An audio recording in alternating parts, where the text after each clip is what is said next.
Pia, we've seen many prominent personalities here, including, of course, family members and friends. And I can say that, well, of course, aside from the place is full of flowers, it is full of love and memories of the late Senator and diplomat Leticia Ramos Shahani, and they could tell of a full life of 87 years.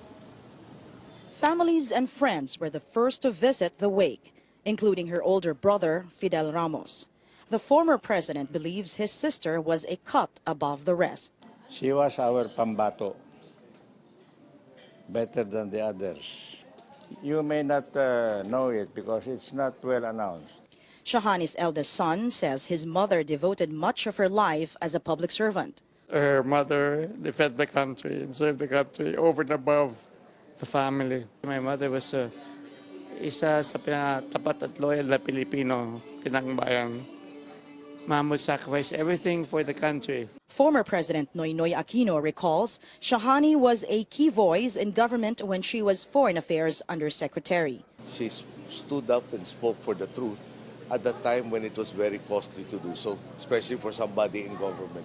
Shahani's longtime political officer shares with CNN Philippines a unique character of the senator. One thing unique from her is that palaging sinasabi niya na kung kumain ka ng balat ng lansunes, tatapon mo, you do not expect anybody to pick it up for you. Shahani was also former Assistant Secretary General of the United Nations. At the time of her death, she was a board director of the Manila Economic and Cultural Office in Taiwan and vice chairman of the Philippine Navy Board of Advisors. Ranjit Shahani shares some of his mother's thoughts before she died, including the South China Sea conflict and President Duterte. So this issue with this practice is a critical issue for her. We have to defend our sovereignty against any foreign invaders. We're not a simple nation, we're a great nation. And she wishes President Duterte and all the other leaders all the best.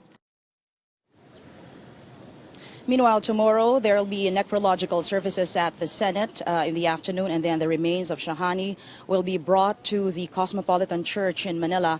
On Friday, the remains of Shahani will be brought to the DFA and then back at the Funeraria Paz.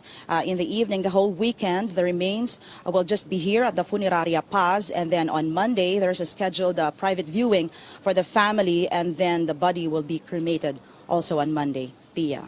Cecil, you did get a chance to speak to former President Noynoy Aquino. What did he say about the possible impeachment complaint against the Vice President, Leni Robredo, and developments in the South China Sea?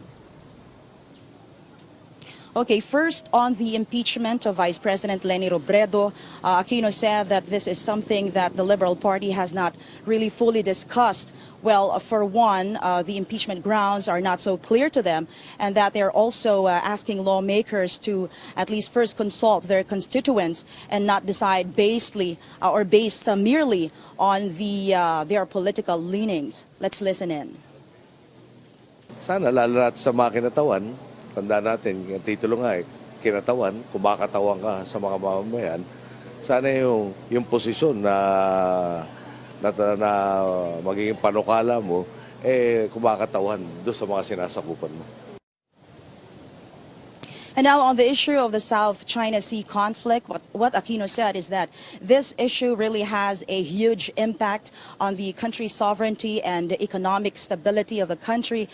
This is something that, well, he's saying that any negative developments on the political front has a negative effect also on the perception of foreign investors. Also, he was saying that this issue really is something that his administration had fought for, but is now under threat. Let's listen in.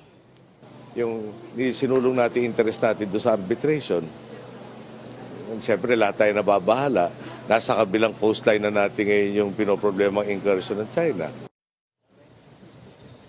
And that's the latest from my end. Pia. Cecil Lardizabal reporting from Parañaque.